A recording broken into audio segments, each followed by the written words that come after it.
llevando adelante por distintos puntos de la provincia y también del país, que tiene que ver con una travesía en defensa del Paraná, del río Paraná y de los humedales también. Bueno, justamente se hizo de manera pública y es importante también que se realice públicamente y que todos los vecinos participen. Y vamos a hablarlo con Enzo Culazo, abogado ambientalista, y Catalina Aranda, ella estudiante de biodiversidad. Ambos son integrantes del Comité Popular de Cuenca del río Paraná, aquí en la capital entrerriana. ¿Cómo andan? Buenas tardes. Muy bien, gracias por invitarnos. Buenas, todo bien, gracias. Bueno, cuéntenos cuál fue el objetivo de la actividad que estuvieron llevando adelante y cómo resultó.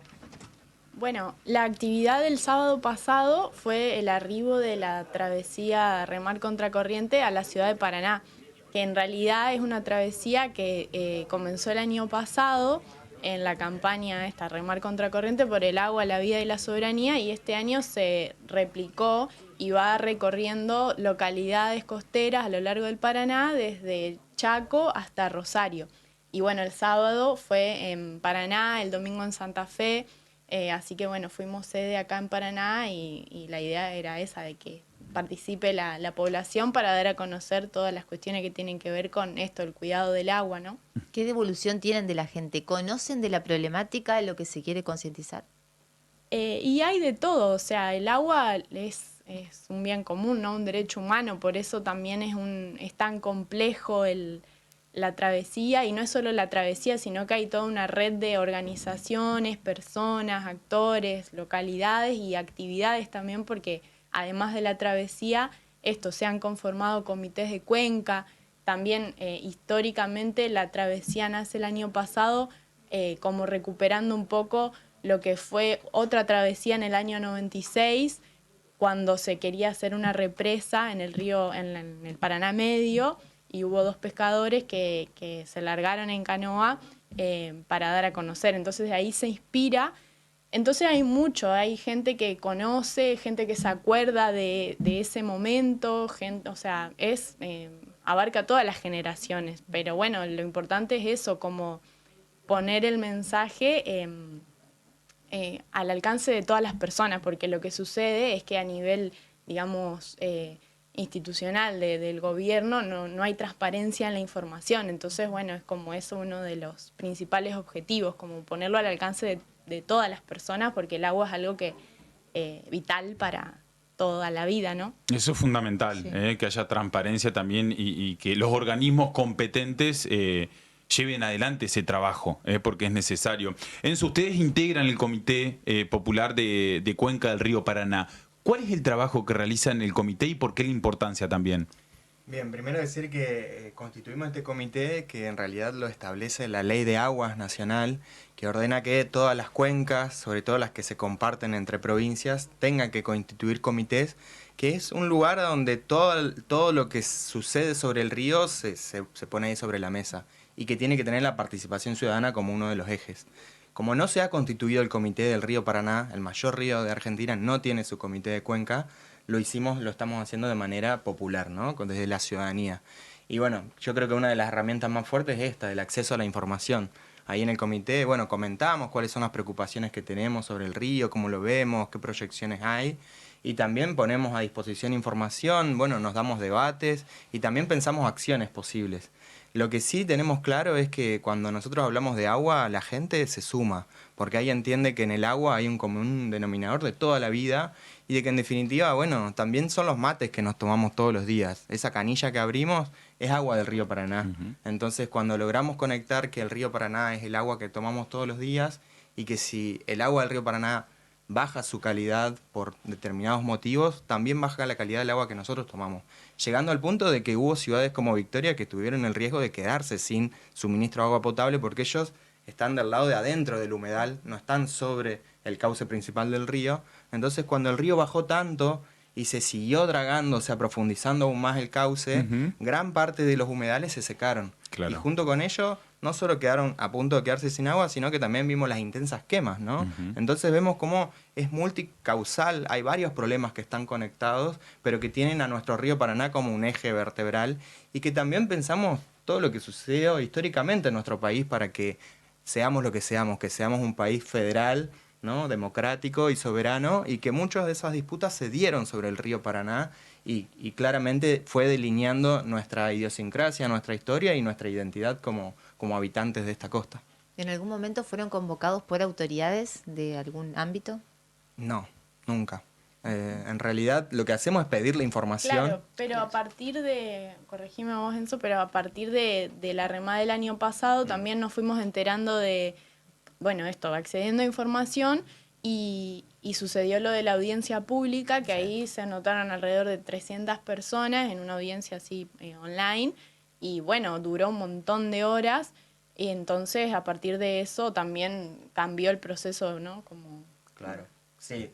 O sea, se había denunciado el proceso de licitación porque no había tenido transparencia, no había tenido participación ciudadana, aún no tiene estudios de impacto ambiental.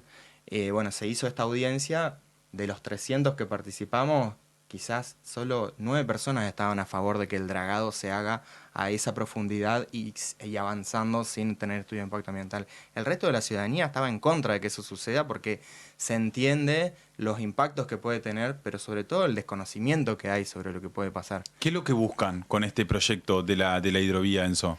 Bueno, lo que buscan es adaptar el río a embarcaciones que están preparadas para cruzar el océano, que son buques transatlánticos. Por eso el dragado a 44 pies. Sí, y sobre todo el dragado a 44 pies para que esos buques salgan cargados, llenos desde Rosario, porque hoy en día lo que tienen que hacer es ir hasta los puertos de aguas profundas de Bahía Blanca o de Quequén para terminar de cargar su bodega. Entonces es una cuestión de abaratar costos logísticos para las empresas exportadoras. A ver si comprendemos, pasando en limpio, lo que busca los organismos estatales es una lógica comercial y económica sin importar la cuestión ambiental. Totalmente, porque aún no tiene estudios de impacto ambiental, pero sí ya se licitó y bueno, propios organismos del Estado, del Ministerio Público Fiscal, dijeron que resultaba antieconómico y hasta irrazonable avanzar con una licitación proponiendo esta profundidad sin tener en claro si los estudios de impacto ambiental iban a dar positivos. Sí, y además que las empresas que están propuestas para la licitación ni siquiera son nacionales, o sea, es como que se entrega el manejo de la mayor cuenca, digamos, a empresas extranjeras, y entonces es como una pérdida re grande de soberanía. Eso tiene muchos impactos económicos, sociales, comerciales, y ni hablar de los ambientales, o sea, eso, adaptar un río a barcos que tendrían que estar en el mar, y eso no sucede en ningún otro gran río de llanura como es el Paraná en el mundo. El Paraná es el de los 5 ríos de llanura más grandes del mundo y eso no pasa en ningún otro lado, o sea, sería muy grave el impacto y ni siquiera lo podemos medir porque son procesos que exceden por mucho los tiempos, ni hablar administrativos o de gestión, y también los de las personas, o sea, son procesos ecosistémicos. Claro. No habría control tampoco sobre qué arrojan al río, bueno, todo lo que esto conlleva, ¿no? Justamente es lo que también se denuncia desde el Comité Popular, que sabemos que cuando estuvo la bajante se vieron muchos caños ilegales, todos que venían de fábricas, en gran parte del complejo agroexportador de Rosario, y salían de todos los colores de esos caños, ¿no? Entonces pensar que esa después es el agua que toma gran parte de la población de Argentina, es entonces decir, bueno, no es que no queremos que se produzca o no queremos que haya industrias, queremos que estén, pero queremos que no se enriquezcan a costa de contaminar un bien común como el agua o como el río Paraná. ¿Cómo está la calidad del agua en el río Paraná? ¿Han podido realizar algún estudio con algunos profesionales, Enzo? Y hay estudios de todo tipo, pero depende a dónde ponen el foco, es qué es lo que sale. Bien. Pero bueno, acá en Paraná tenemos estudios sobre presencia de microplásticos, por ejemplo, y si se haría en otra parte de la cuenca quizás daría que tiene el mayores porcentajes, pero bueno, el estudio se hizo acá, arrojó resultados alarmantes de la cantidad de microplásticos y sobre todo Martín Bletter lo que explica es que cuando el río Paraná lo estudiaron antes de Paraná y lo estudiaron después de Paraná y la presencia aumenta muchísimo, ¿no? Entonces ahí también conectamos que a algún lugar va a parar nuestra bolsita de residuos cuando no la gestionamos de manera correcta. Y también se han encontrado, bueno, agrotóxicos en presencia sobre todo de los afluentes del río Paraná, sobre todo en el río Salado.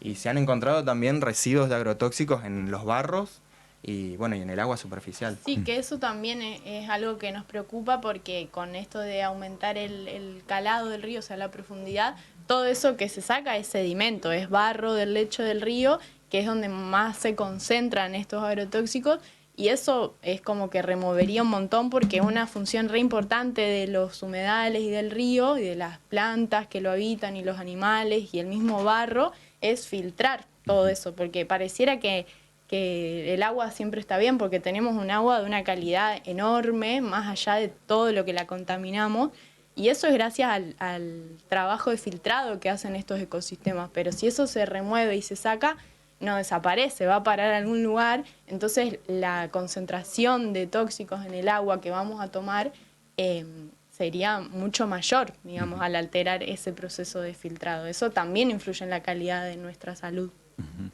Les hago la última consulta y aprovechando el conocimiento que tienen ambos y cambiando un poquito de tema, pero lo hemos hablado aquí con Ash en GPS, que es la posible reforma de la ley de glaciares. Porque hay sectores que advierten justamente que se ponen en riesgo algunas reservas estratégicas de agua para el país inclusive, y no solamente que sucede en el sur de nuestro país. Bien, para empezar, decir que el proyecto de modificación de la ley de glaciares tiene media sanción de senadores, ahora está en la Cámara de Diputados, y en diputados se llamó a una audiencia pública, que vale decir que es un momento histórico porque es la audiencia pública que tiene a participación de toda Argentina, que más inscriptos ha tenido en la historia. Ya van más de 50.000 personas que se han inscrito para participar y hacer oír su voz en defensa de los glaciares. En su mayoría estamos seguros que es así, porque bueno, gran parte de las poblaciones cordilleranas saben muy bien la importancia que tienen esos glaciares para el suministro de su agua, porque dependen directamente de la recarga de nieve y de hielo de esos glaciares y ambientes periglaciares para abastecer sus cuencas, que no solo es el agua que toman, sino con la que producen. Por ejemplo, pensemos en Mendoza, ¿no? Todos los vinos que tomamos están alimentados con agua del deshielo de la montaña. Entonces lo que se pretende hacer es una modificación regresiva, permitirle a las provincias que puedan desafectar de la protección o de la prohibición que hoy existe, que es la prohibición de hacer minería o proyectos hidrocarburíferos en zonas glaciares o periglaciares, y podría algún gobernador prominero decir, bueno, este glaciar no tiene importancia hídrica, por tanto lo voy a desafectar de la protección y acá voy a habilitar un proyecto minero, sobre todo, ¿no? Es la minería la que está pidiendo esta reforma. Pero nosotros lo que venimos diciendo es que la minería se hace en Argentina y la ley de glaciares es un límite a esa minería. Es decir, hasta acá llegaron porque de esto depende la población para vivir, ¿no? Y pensar que los proyectos mineros son proyectos que a veces duran 15, 20 años, pero una vez que un glaciar se destruye para siempre. Y esos glaciares vienen existiendo hace 20.000 años, ¿no? Acompañan a la humanidad en su evolución y en muy poco tiempo, si nosotros permitimos que se realicen estas actividades, ese glaciar se pierde. Entonces, estamos realmente haciendo una campaña muy grande. Argentina se está movilizando y creo que vamos a estar en un momento histórico. Todavía hay tiempo para anotarse en la audiencia hasta el 20, hasta el viernes. ¿De qué manera? Se pueden anotar virtual. Si ponen en Google Audiencia Pública Glaciares, automáticamente va a salir la página de diputados. Ahí está toda la información de cómo anotarse. Hay un formulario. Vi que andaba una medio fake dando vueltas. Sí, como anotate a una que es tipo streaming, pero sin participar. En la audiencia te mandan un mail y es como vos tenés ¿cuántos son? 2 minutos, 5 minutos para... Sí, ahora lo que hicieron los mismos diputados que promovieron la audiencia, ahora se dieron cuenta que iba a ser imposible realizarla si nos daban 5 minutos a esas más de 50.000 personas. Entonces, bueno, están diciendo que la modalidad va a ser que subas un video a YouTube y lo cuelgues al canal. Bueno, no sé. La verdad que lo que nosotros queremos es que se escuche nuestra voz, porque ahí está la importancia de que la población argentina, o sea, defiende cosas que son esenciales para nuestra vida.